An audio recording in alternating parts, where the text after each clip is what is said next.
Tenido problemas con el enojo? Bueno, sabemos que hay muchos que quizás no levantan la mano por vergüenza o por cualquier otra causa, pero el enojo es un verdadero problema. Más del 80% de los matrimonios muestran una predisposición para los problemas y justamente originados por causa del enojo. No hay nada que desintegre más un hogar, una familia, justamente que el enojo. El hogar estaba designado por Dios para ser un lugar de calma, un lugar de bonanza, un oasis de paz. Pero en muchos casos, en vez de ser un lugar donde ampararnos de la hostilidad del mundo, desgraciadamente hay muchos hogares donde hay más batalla y más hostilidad dentro del hogar que en el mundo. El enojo es una fuerza invisible que lo arrasa todo. Y si no lo controlamos, el enojo amenaza con controlarnos a nosotros. Quiero que presten atención a esto porque te puede servir. Dejen de hablar y escuchen, porque de verdad que les puede ayudar. No me gusta perder el tiempo. Y cuando veo que algunos están distraídos, que no le prestan atención a esto, creo que no están sabiendo apreciar la importancia que tienen estas cosas. Lo que yo comparto con ustedes es palabra de Dios, no es palabra mía. No son cosas que yo me invente, son cosas que están en la palabra de Dios. Y créanme, Dios sabe lo que dice. Él nos habla desde su palabra como manual para nuestras vidas, porque Él sabe lo que nos conviene. Y muchos de los problemas que tenemos los afrontamos porque no hemos sabido actuar correctamente, porque no conocemos el manual de Dios. Ahora que tienen la posibilidad, no se distraigan con nada. Presten atención, porque es importante. Miren, el amor y el odio no pueden vivir juntos. O hay uno o hay otro. Pero donde surge el odio, desgraciadamente el amor se pierde, el amor se va, el amor huye. Y igualmente, donde hay amor, el enojo se acaba. Ahora, yo no les voy a hablar de los problemas que causa el enojo, porque ya ustedes lo conocen. Lo que les quiero hablar es cómo vencer el enojo, cómo lograr superar, controlar el enojo, de tal manera que no nos cause problemas.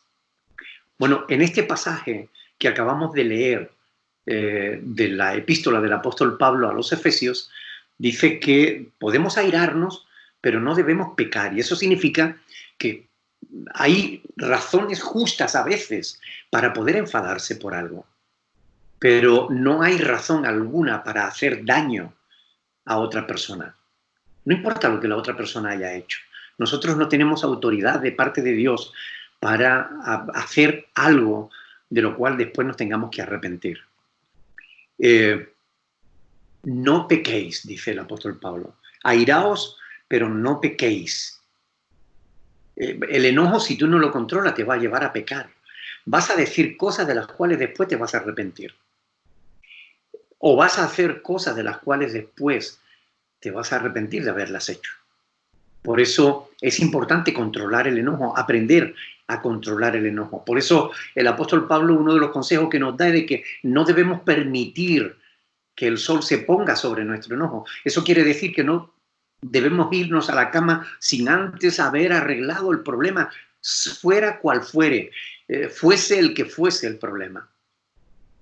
No permitas que el enojo te controle, porque cuando tú te dejas controlar por el enojo, acaba siendo una marioneta del diablo. Por eso dice Pablo, no pequéis, no se ponga el sol sobre vuestro enojo, ni deis lugar al diablo.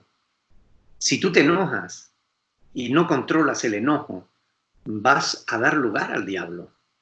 Y si tú le das un lugar al diablo, el diablo se va a colar, se va a meter y te va a causar mayores problemas. El enojo que experimenta la mayoría de la gente tiene que ver con el orgullo. con la falta de humildad o con el egoísmo. Y tenemos que reconocer esto. Muchas veces nos enojamos porque entendemos que alguien nos quiere quitar algo, o porque entendemos que alguien nos está ofendiendo. Cuando alguien nos rechaza, cuando alguien nos insulta o nos calumnia, cuando dice algo de nosotros que no es correcto, con facilidad el enojo puede surgir en nuestro corazón. Algunos piensan que es mejor no reprimirlo. Hay una escuela de psicología que dice que a los violentos los trata con una terapia que consiste en darle un mazo y un coche viejo para que lo destruya. Dice, para que ahí lance toda su rabia.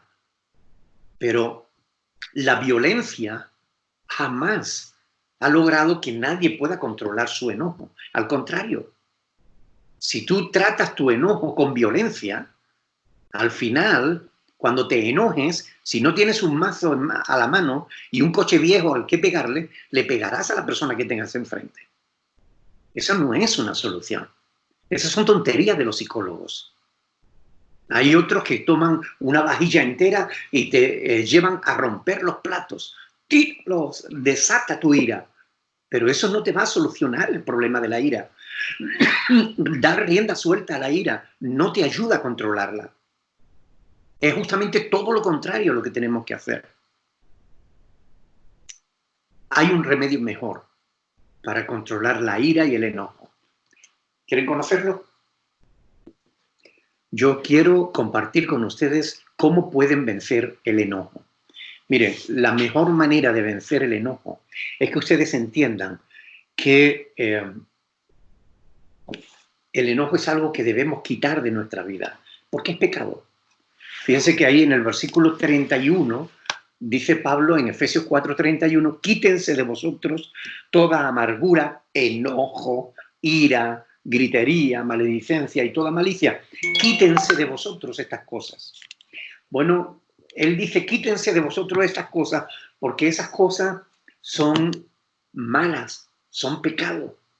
Y lo primero que tenemos que saber, si queremos vencer el enojo, es que tenemos que tratarlo como un pecado, como algo que ofende a Dios, como algo que nos lleva fuera de la voluntad de Dios. Ningún hábito o debilidad se supera si no se considera que es malo. Y el enojo, sobre todo cuando se ha convertido ya en un hábito, en la persona que se enoja con frecuencia, a menos que tú consideres que eso está mal, no vas a controlarlo. Tienes que verlo como algo pecaminoso, como algo que te hace daño. No solo te va a llevar a hacerle daño a otras personas, es que te hace daño a ti mismo. Y tienes que ver el enojo como lo que es, un pecado, algo que Dios no quiere de nuestras vidas, algo que debemos quitar sin peros. Siempre solemos tratar de disculparnos diciendo, sí, yo me he enfadado, pero es que tú, no, pero es que me hizo, es que me dijo, no, sin peros. Debemos reconocer que el enojo está mal, que el enojo, la ira, es un pecado que debemos vencer. Primer paso para poder entender, para poder vencer el enojo, entender que es malo, que no nos conviene. Eso es lo que significa pecar. Pecado significa no dar en el blanco. Significa errar, fallar. Es como cuando los romanos hacían ejercicio de tiro de flecha, con arco y flecha, y lanzaban a la diana, pero no le daban. Dice, has pecado, has errado, has fallado.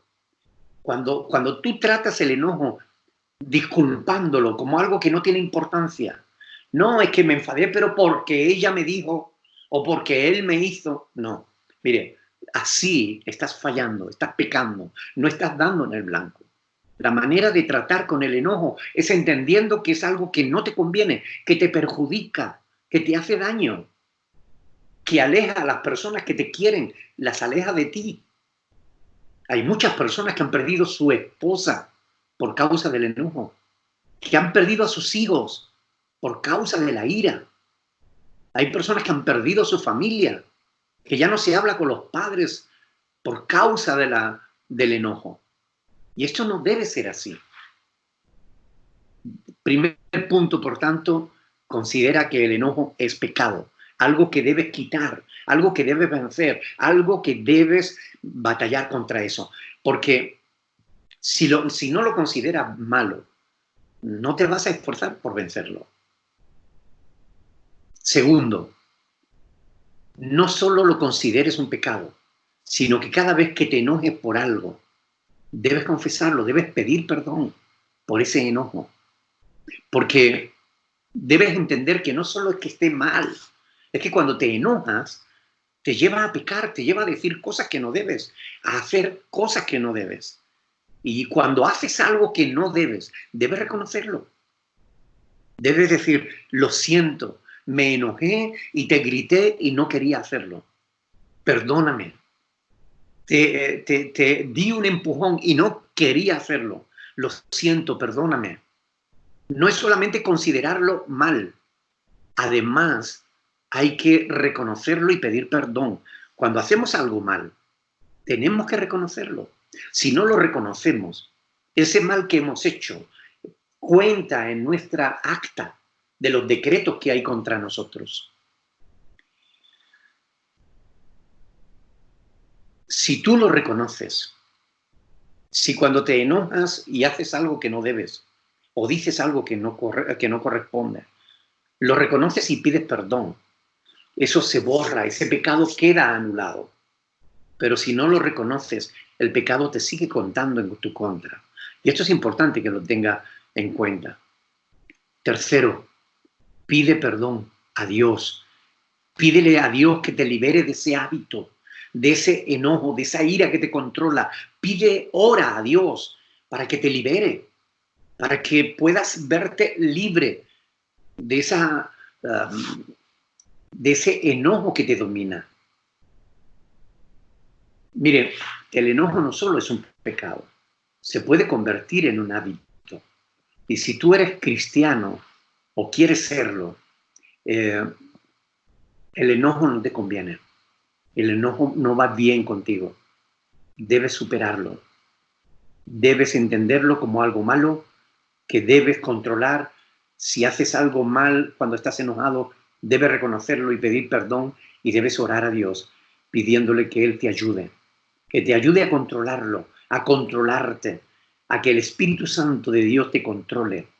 Porque si lo haces, entonces estarás caminando en la dirección correcta. Estarás andando hacia la solución del problema. Deberías dar gracias a Dios por estos consejos que tenemos en la palabra de Dios. Porque mire, llevo muchísimos años como consejero. He podido ayudar a personas que llevaban también años con unos patrones de conducta erróneos, malos, que les traía multitud de problemas.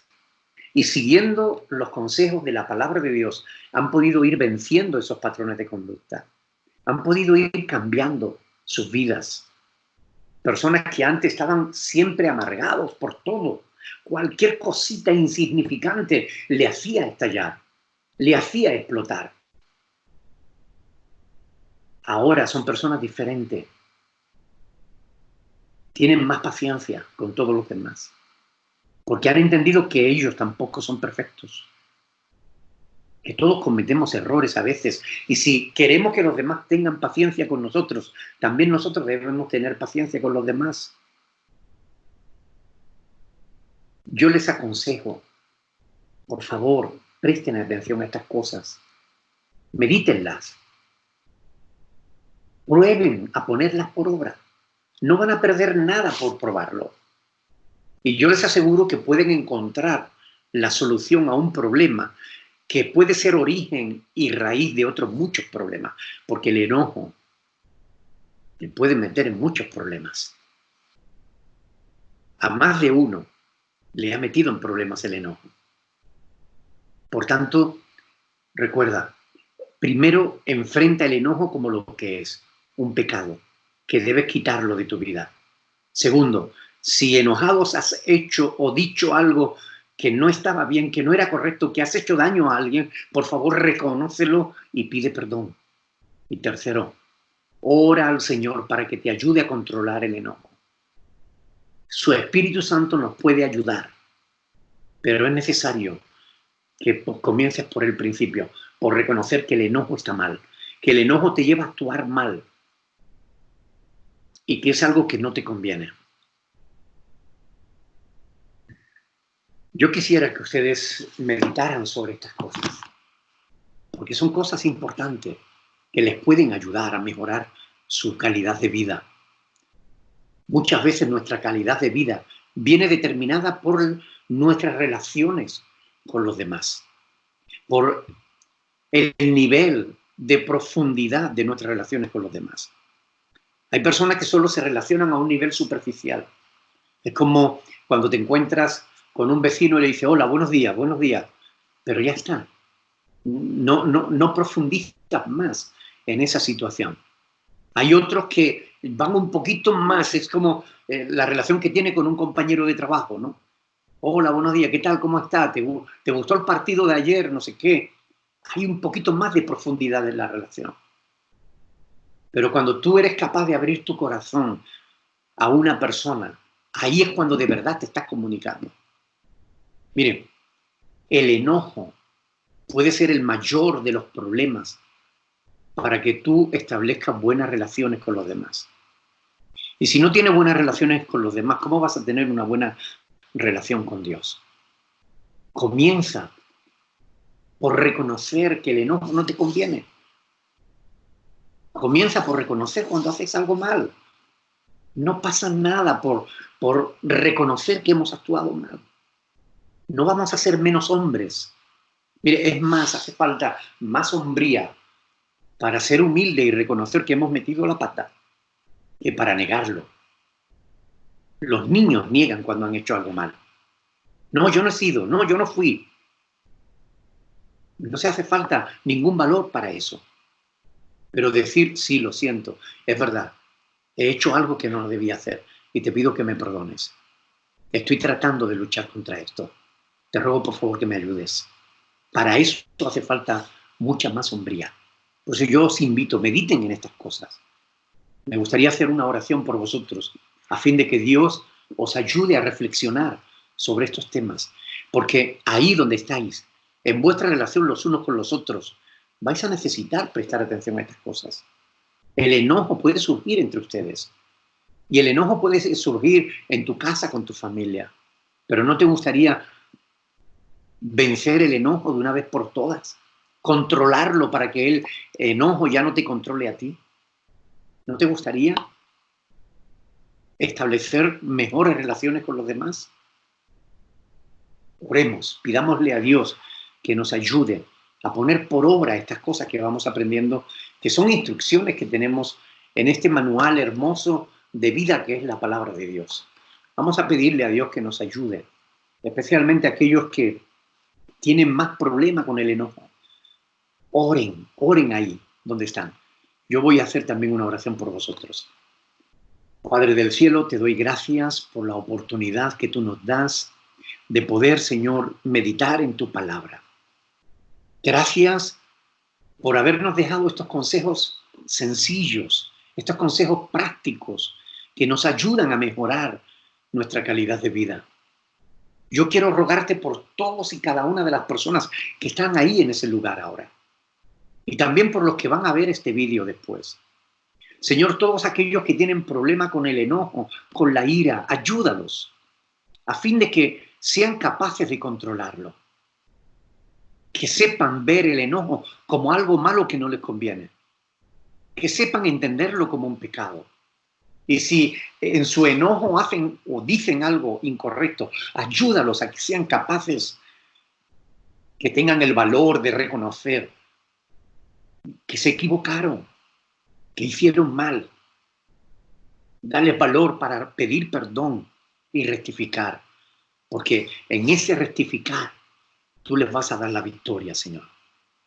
Te rogamos, Padre del cielo, que tú ayudes a todos y cada uno de los que tienen problema con la ira, con el enojo.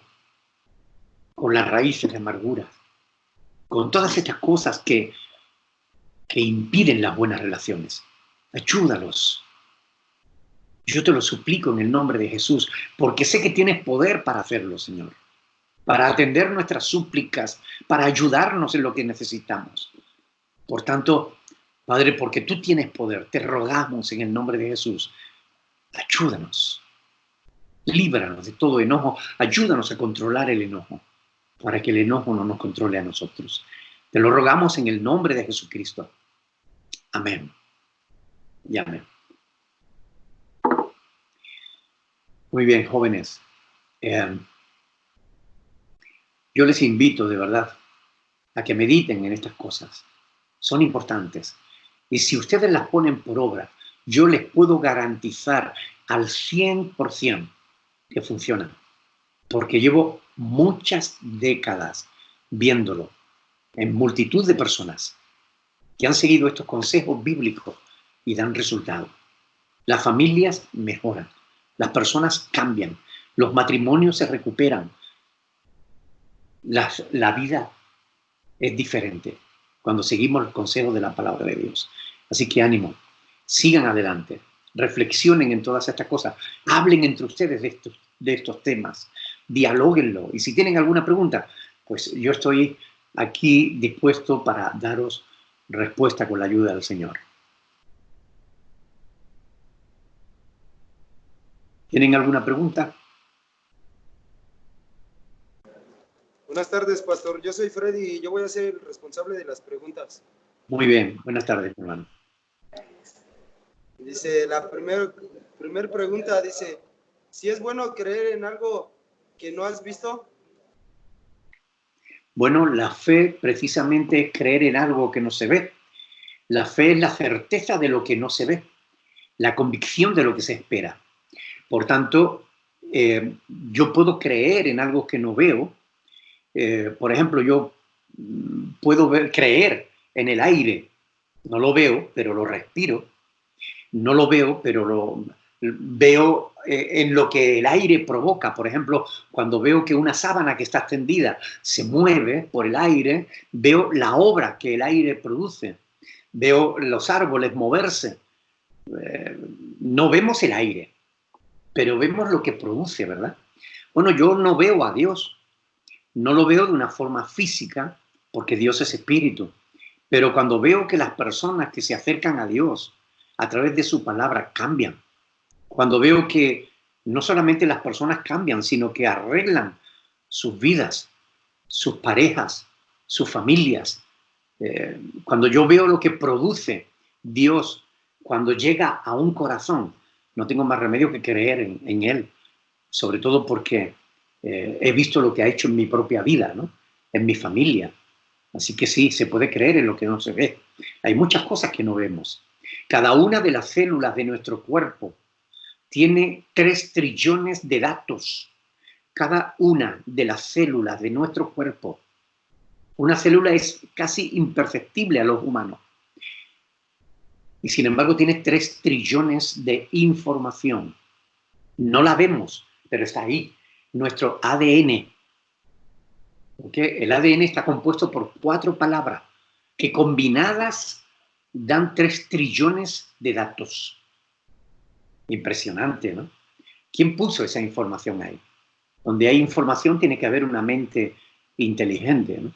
Cuando yo veo un cuadro, este lo he pintado yo, pero si yo no conociera al pintor, o cuando vemos un cuadro y aunque no veamos al pintor, viendo el cuadro sabemos que alguien lo pintó, ¿no? Es decir, podemos creer en el pintor por la obra que realizó, ¿no? Cuando vemos la creación, no tenemos más remedio que reconocer que tiene que haber un creador, ¿no? Sobre todo cuando vemos esta creación tan perfecta, ¿no?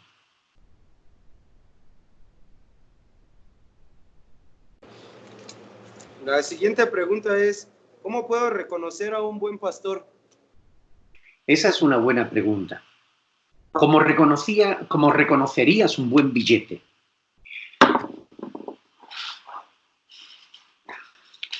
nosotros sabemos que hay dinero falso, ¿verdad? Y sabemos que hay dinero de verdad. ¿Cómo podemos saber si el dinero es falso o no? Bueno, hay ciertas señales, ¿verdad? Nosotros sabemos que hay una figura de agua, estos son 10 euros. Aquí vemos que hay una figura de agua que se ve al trasluz. Vemos que hay una zona donde tiene un relieve que se puede tocar. Vemos que hay una fibra metálica que atraviesa el billete. Es decir, hay ciertas características que los billetes tienen que nos hacen ver si es verdadero o es falso. También los pastores auténticos tienen ciertas características que les hacen diferentes de los pastores falsos. Por ejemplo, si un pastor enseña lo que dice la Sagrada Escritura, es un pastor auténtico. Si un pastor lo que enseña contradice las Sagradas Escrituras, es un pastor falso. ¿Ok? Jesús dijo, si permaneciereis en mis palabras, seréis verdaderamente mis discípulos. Por tanto, si alguien no persevera en las palabras de Jesús, no es un buen discípulo de Jesús. Por ponerles un ejemplo, el Señor Jesús dijo, un mandamiento nuevo os doy, que os améis unos a otros como yo os he amado. Y en esto conocerán todos que sois mis discípulos, si tuvierais amor los unos con los otros.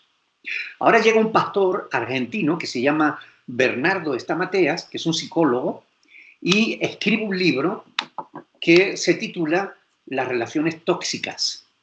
¿Ok? Entonces acaba diciéndonos que tenemos que considerar a ciertas personas como tóxicas. Jesús nos dijo que debemos amar aún a nuestros enemigos. Este nos está diciendo que tenemos que echar de nuestra vida a las personas que son tóxicas. Ya de entrada nos está alejando de la gente que no nos gusta. Nos está llevando a hacer un juicio de cada persona. Por tanto, lo que este pastor está enseñando contradice abiertamente lo que enseña el Señor Jesús. Por tanto, ese Bernardo Estamatea es un falso pastor que está enseñando psicología barata en vez de enseñar las doctrinas bíblicas que tenemos en la palabra de Dios. ¿Entienden la diferencia? Pues esa es una característica. Otra característica es que si el Hijo de Dios, el discípulo de Cristo, debe amar a su prójimo, bueno, cuando vemos un pastor que solo se preocupa de sí mismo, de sus necesidades, de su casa, de su coche, de su familia, pero no se preocupa de la gente, de las necesidades de los demás.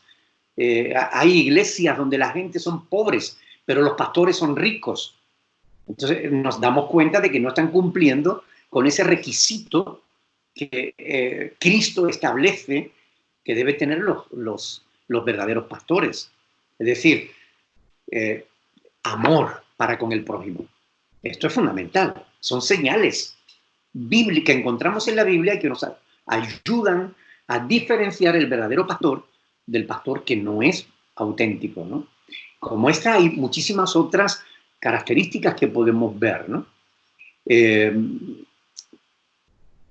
Pastores que están más interesados en los números que en las propias personas, ¿no? Pastores que ponen el énfasis en las emociones, que le dice a la gente lo que quiere escuchar, en vez de decirle lo que realmente tiene que escuchar. Entonces, nos damos cuenta de que eso no es lo que Cristo enseña, ¿no? Por ejemplo, otra de las cosas que Jesús enseñó con respecto a los que desean servir a Dios es que el Señor le dijo a sus discípulos, a los apóstoles, le dijo, ustedes saben que los gobernantes de las naciones se enseñorean de ellas. Pero el Señor les dice, pero vosotros, entre vosotros no será así, sino que el que de vosotros quiera ser mayor, hágase como el menor. Es decir, y se puso él como ejemplo, como el Hijo del Hombre, que no ha venido a ser servido, sino a servir y a dar su vida en rescate por muchos. Bueno, cuando nosotros vemos que hay pastores que servimos a Dios y a nuestros semejantes, y hay pastores que se sirven de Dios y de sus semejantes, nos damos cuenta de esa diferencia, ¿verdad? para ser servido, sino para servir y dar su vida en rescate por muchos. Por tanto, si un pastor, en vez de servir a Dios, se sirve de Dios, o en vez de servir a sus semejantes, se sirve de ellos, evidentemente estamos viendo que no es un verdadero pastor, ¿no? Así es como se descubre si alguien es un buen pastor o no. El pastor de verdad no teme perder las ovejas por decirle la verdad. El pastor de verdad va a decirte la verdad, aunque te duela, porque entiende que el dolor que produce la verdad es infinitamente inferior al dolor que te va a producir la eternidad lejos de Dios. Por tanto, te va a decir la verdad aunque te duela. Mientras que el pastor falso no. ¿Ok? La siguiente pregunta es, ¿cómo tratar a los hombres necios? Bueno, esa es una buena pregunta. Desde luego, no actuando igual que ellos. Porque si tú te rebajas al nivel de los necios, en ese terreno ellos te van a ganar por experiencia. Por tanto, a los necios es mejor no tratarles con necedad, ¿no? Sino siéndoles ejemplo, mostrándoles el camino de una vida mejor, ¿no? A veces, cuando alguien te insulta, te recrimina, cuando alguien te molesta y tú actúas bien, bueno, pues te pueden preguntar, bueno, ¿y por qué lo haces? No, bueno, pues porque dentro de mí no está el ser necio, dentro de mí no está el ser igual que él, ¿no? Entonces, yo escojo cómo quiero vivir, ¿no? Yo escojo cómo quiero actuar. Yo no voy a actuar guiado de lo que otros quieran obligarme a actuar, ¿no? Yo no me voy a dejar provocar ni me voy a dejar manipular, ¿no? En ese sentido, sino que a los necios es mejor dejarlos en su necedad, ¿no?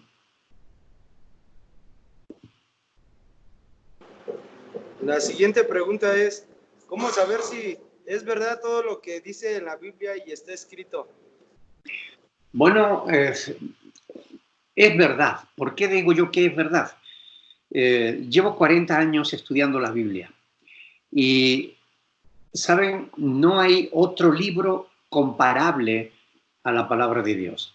Por ejemplo, si nosotros estudiamos a los autores clásicos, Suetonio, Policarpo, Julio César, Aristóteles, Platón, nos damos cuenta de que el tiempo que se tardó en escribir una copia del original fue enorme. Por ejemplo, de Platón, hasta cuando se escribió la primera copia manuscrita, pasaron casi 1000 años. Y además solo hay, creo que son 7 copias de la filosofía de Platón. Cuando yo veo el Nuevo Testamento, que antes de que pasaran 50 años, ya había más de 17.000 copias manuscritas. Bueno, pues evidentemente la Biblia tiene mucho más peso veraz, de verdad, que cualquier otro autor clásico, ¿no? Si rechazamos la Biblia, tendríamos que rechazar a Aristóteles, a Platón, a Suetonio, bueno, todos los autores clásicos los tendríamos que abandonar, ¿no? Porque desde que se escribió hasta el tiempo que se copió y después el número de copias que hay, por ejemplo, de Aristóteles solamente hay una copia de la filosofía de Aristóteles, que data 1200 años del original. Sin embargo, del Nuevo Testamento, en el año segundo, o sea, en el siglo segundo, ya había pues 17.000 copias manuscritas. O sea, que no tiene ni punto de comparación, ¿no? Por otro lado, mucha gente me ha dicho, gente ignorante, ¿no? Me ha dicho, no, es que la Biblia es un mito. Mire, un mito es algo que no tiene veraz, que no es veraz, que no es verdad. Un mito es algo inventado. Por ejemplo, un mito es el Libro de Mormón, que habla de imperios que ningún historiador conoce, que habla de personajes que nadie, ningún historiador sabe, que habla de lugares que nadie conoce. Pero cuando nosotros vamos a la Biblia y nos habla de lugares, Si nos habla de Egipto, o nos habla de Jerusalén, o nos habla de Grecia, nosotros sabemos dónde están esos lugares. Si nos habla de personajes históricos, los personajes de la Biblia son rastreables, no solo dentro de lo que es la revelación bíblica, sino también dentro de otros documentos de los historiadores de su época. De Cristo habla Suetonio, Plinio el Joven, Flavio Josefo, es decir, hay un montón de historiadores que hablaron de Jesús. Hay datos, aparte de los que tenemos en la Biblia, ¿no?, que fueron testigos oculares de lo que Cristo dijo, de lo que Cristo hizo.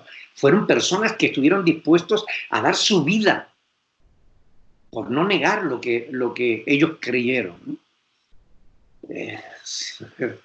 La Biblia tiene mucha fuerza, muchísima fuerza, porque no hay ningún libro que cuente con tanto respaldo. Si nosotros tuviéramos que investigar la Biblia como se investiga un crimen, es decir, por las pruebas, hay tal cantidad de pruebas que demuestran que la Biblia es palabra de Dios, que no tendríamos más remedio que reconocer que no hay lugar a la duda. No hay ninguna duda razonable en cuanto a que la Biblia sea palabra de Dios y que la Biblia contiene la verdad. No hay ninguna duda razonable.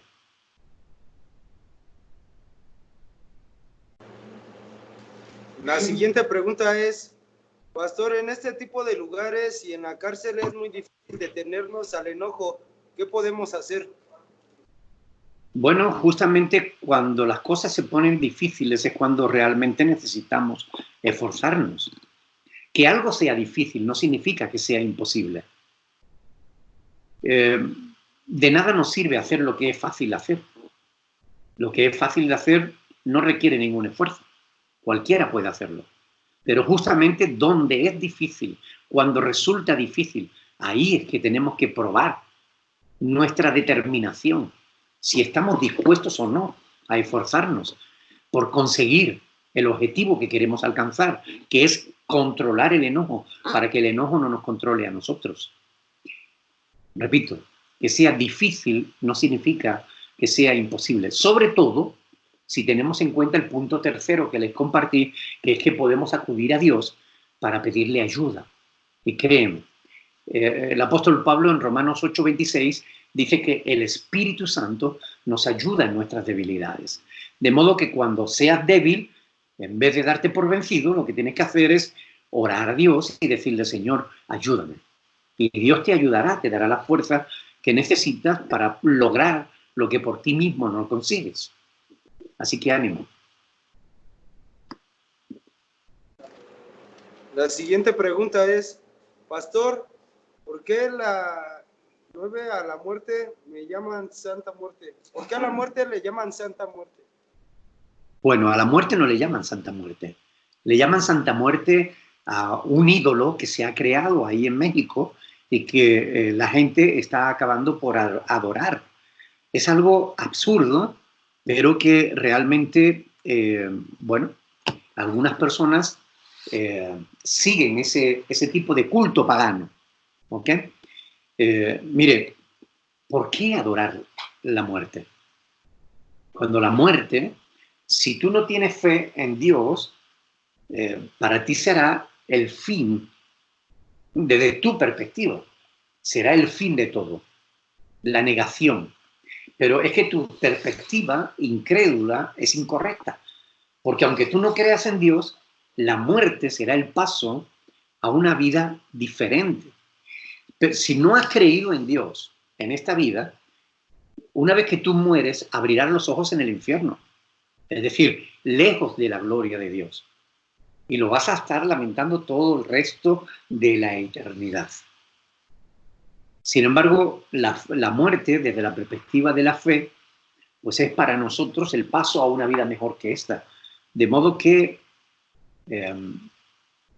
la muerte no es santa muerte. La muerte es muerte. Ahora, no adores la muerte, adora a Dios, que es el único que lo merece. Merece adoración.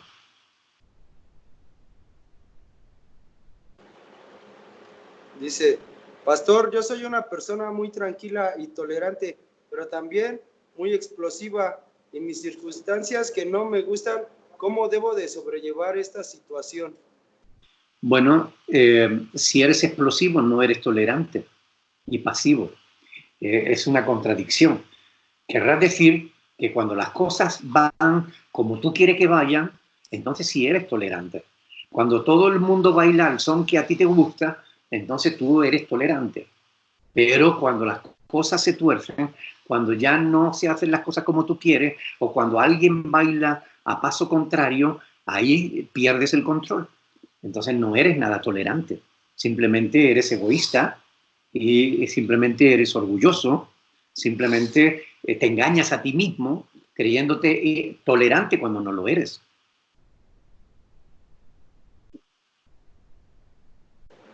La siguiente pregunta es, Pastor, ¿hay alguna relación entre el libro de Números 9:12 y Juan 9:36? 19:36. Números 9:12. Y Juan 19:36. No dejarán el animal sacrificado para la mañana, ni quebrarán hueso de él, conforme a todos los ritos de la Pascua lo celebrarán. Bueno, se refiere al hecho de que a Cristo no le quisieran romper las piernas, no tuvieran que romperle las piernas, ¿no? Realmente puede haber una relación en el sentido de que el Cordero Pascual era tipo de Cristo, ¿verdad? Por tanto, sí hay una relación en el sentido de que Cristo, o sea, Dios estipuló el sacrificio del Cordero inocente en el lugar de los pecados, para pagar los pecados del pecador, y Cristo realmente, cuando llega, es el Cordero de Dios que quita el pecado del mundo, ¿no? Así que sí hay una relación, porque el Cordero Pascual es tipo o ejemplo del sacrificio de Cristo, ¿no? La siguiente pregunta es, ¿cómo puedo hacer para evitar el enojo y las reacciones negativas que me conllevan? Bueno, es justamente lo que hemos estado hablando hoy, ¿no? Primero reconocer que el enojo es pecado, que debes entenderlo desde esa perspectiva, que es algo que no te conviene, que tienes que quitar de tu vida. Segundo, si cuando te enojas haces o dices algo, debes reconocer que has hecho mal y debes pedir perdón. Y tercero, debes pedir ayuda a Dios para que te dé la capacidad de vencer ese enojo, ¿no? Esos son los 3 pasos que he compartido con vosotros y que os puede ayudar a superar el enojo, ¿no? La siguiente pregunta es, ¿qué pasa si te metes con una hija de Dios y la manipulas? Seguramente no estarás calculando el daño que te puede causar eso a ti, porque el Señor Jesús dijo claramente que cualquiera que fuera tropiezo para uno de sus discípulos, más le valiera atarse una piedra de molino y arrojarse a lo profundo del mar que enfrentarse al Dios vivo y verdadero. Por tanto, yo no aconsejo que nadie se meta con un hijo de Dios y menos con una hija de Dios.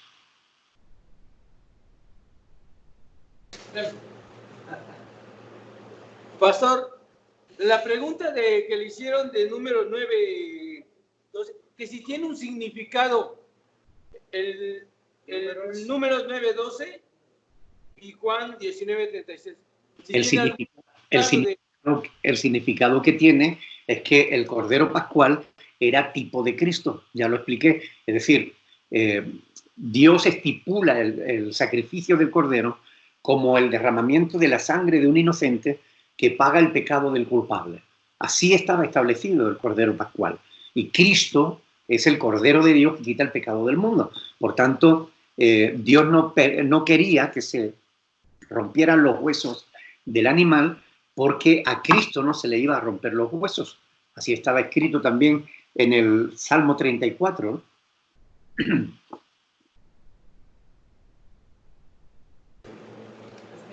La siguiente pregunta ¿es bueno si nos hablan de Dios o de la palabra de Dios con groserías? No. Nadie que hable de la palabra de Dios debe hablar con grosería. Si habla con grosería, es una persona grosera, no es un hijo de Dios. El Hijo de Dios habla con cortesía y habla con corrección. Las malas conversaciones corrompen las buenas costumbres, dice la palabra de Dios. Por tanto, nadie que hable con malas palabras puede ser un verdadero discípulo de Cristo. El que habla mal está demostrando que no es un auténtico cristiano.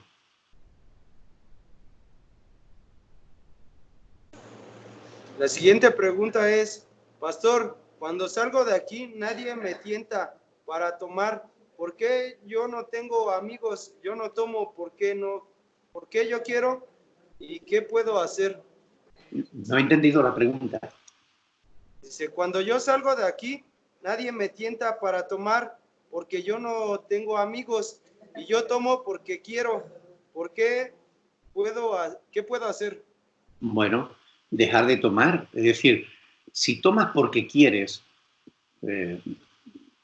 no estás calculando el daño que te estás causando. El alcohol no es algo que te convenga. El alcohol mata todos los años a miles, cientos de miles de personas mueren todos los años por causa del alcohol. El alcohol te destroza el hígado. El alcohol te destroza la vida, destroza la familia, te destroza por completo. Por tanto, deja de tomar. Entiende que no te conviene. Y si sabes que no te conviene, evítalo.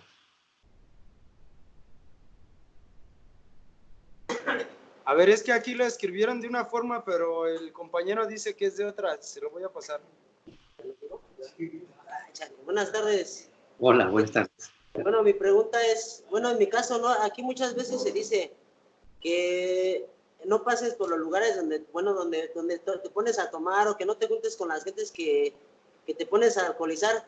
Pero yo en mi caso, que yo no tengo amigos y tengo un trabajo donde ando nada más navegando, ¿qué puedo hacer para quitarme ese mal pensamiento? ¿Cómo? Controlar la mente, controlar los pensamientos. La tentación es solamente un impulso.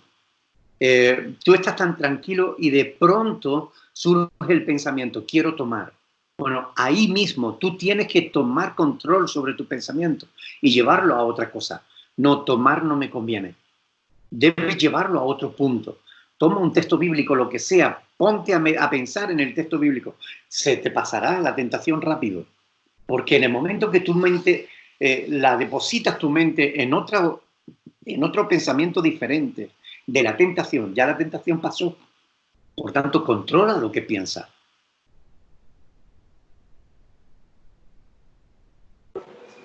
La siguiente pregunta es, entonces un buen pastor no se debe enojar cuando le preguntan algo, porque aquí hay hermanos que se enojan cuando les preguntamos sobre la palabra de Dios.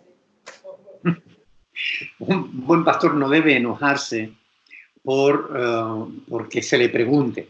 Ahora, a ver qué es lo que se le pregunta y cómo se le pregunta, ¿no? Es decir, porque Jesús mismo se enojó con los fariseos en multitud de ocasiones y los llamó hipócritas y sepulcros blanqueados y cosas peores, porque realmente estaban enseñando cosas malas y estaban engañando al pueblo y estaban haciendo cosas que no debían, ¿no? Y encima estaban luchando contra Cristo, ¿no?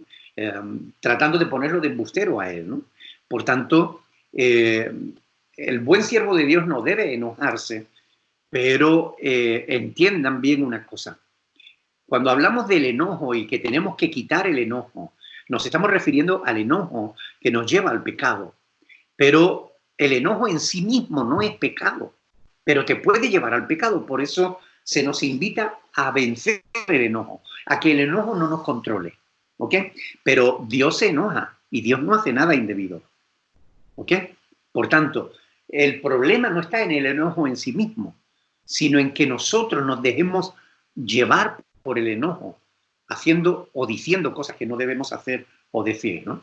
Yo me puedo enfadar en un momento determinado si después de una consejería de 2 horas, enseñándole a una persona que tiene un problema, dándole la solución, y al final de esas 2 horas me dice, es que yo no sé qué voy a hacer. Pues mira, si no sabes de qué vas a hacer después de que llevo 2 horas diciendo lo que tienes que hacer, ¿qué haces aquí, no? Claro que me puedo enojar por eso, pero no voy a hacer ni voy a decir nada que hiera a esa persona. ¿Ok?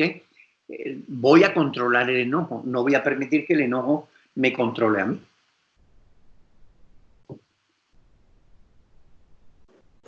Ok, esas serían todas las preguntas que tienen el día de hoy mis compañeros. Sí, gracias. Una pregunta, pastor. Sí. ¿Me puede explicar el versículo Mateo 7, 3? Mateo 7, Sí, 3. 3. Que no juzguemos. ¿Podemos juzgar o no podemos juzgar? Sí, claro que podemos juzgar. Claro, lo que no se debe es juzgar en los demás los pecados propios, o lo que no podemos juzgar según las apariencias, pero sí se puede juzgar. Mire, cuando dice aquí, no juzguéis para que no seáis juzgados, porque con el juicio con que juzguéis seréis juzgados, y con la medida con que medís os será medido, se está refiriendo justamente a que si tú juzgas en otro el que diga mentiras, si tú le estás diciendo a alguien no seas mentiroso, ten en cuenta que a ti también se te va a medir con esa misma medida. ¿Ok? Entonces, ¿y por qué mira la paja que está en el ojo de tu hermano y no echa de vez? Ahora, todo esto nosotros podemos continuarlo hasta llegar al versículo 24, ¿no? Perdón, hasta Juan, capítulo 7, versículo 24, ¿no? Que es donde lo tenemos más claro, que Jesús dice ahí, dice, no juzguéis según las apariencias, pero juzgad con justo juicio.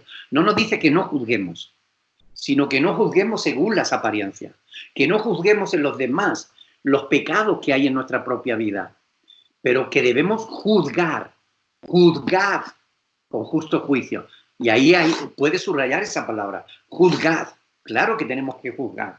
Por ejemplo, el apóstol Pablo dice en 1 Corintios, capítulo 12, dice que cuando los profetas hablan, es decir, cuando los predicadores hablan, los demás tienen que juzgar lo que dicen, para ver si es verdad o no es verdad, si coincide o no con las Sagradas Escrituras. Claro que tenemos que juzgar. Lo que no podemos es simplemente decir, no, es que no podemos juzgar, que diga lo que quiera. No, mire, no. ¿Para qué tenemos la Escritura entonces? Sino para saber si lo que se nos está enseñando es correcto o no lo es. ¿Ok?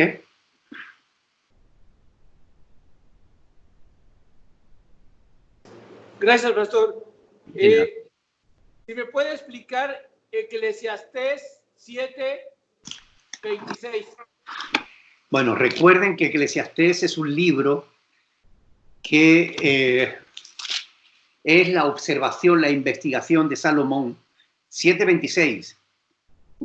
Y he hallado más amarga a la muerte, a la mujer cuyo corazón es lazos y redes.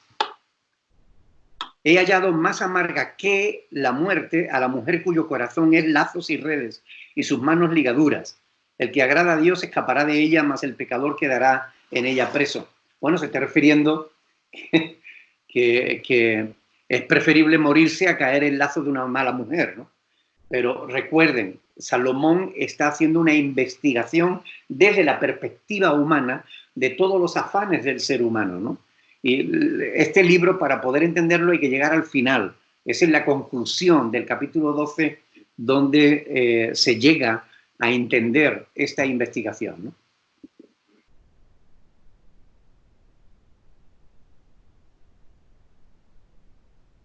Gracias, pastor. Serían todas las preguntas.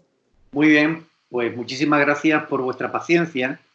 Muchísimas gracias por haber aguantado un nuevo capítulo de esta videoconferencia, y me gustaría despedirme con una oración a fin de que Dios les bendiga a todos y cada uno de ustedes. Oremos. Padre del cielo, yo te agradezco enormemente la oportunidad que me das cada viernes de poder estar con todos mis hermanos, y Señor, quiero rogarte especialmente por todos y cada uno de ellos. Tú conoces sus vidas mejor que ellos mismos. Tú sabes de qué cosa tienen necesidad. Yo te ruego en el nombre de Jesucristo, por favor, Señor, ten misericordia de ellos.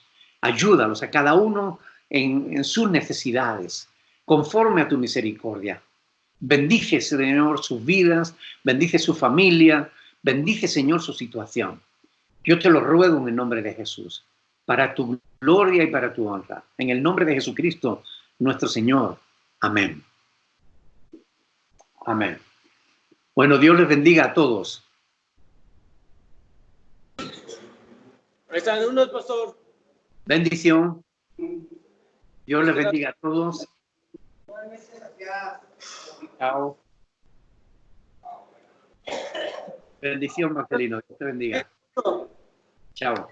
Chao.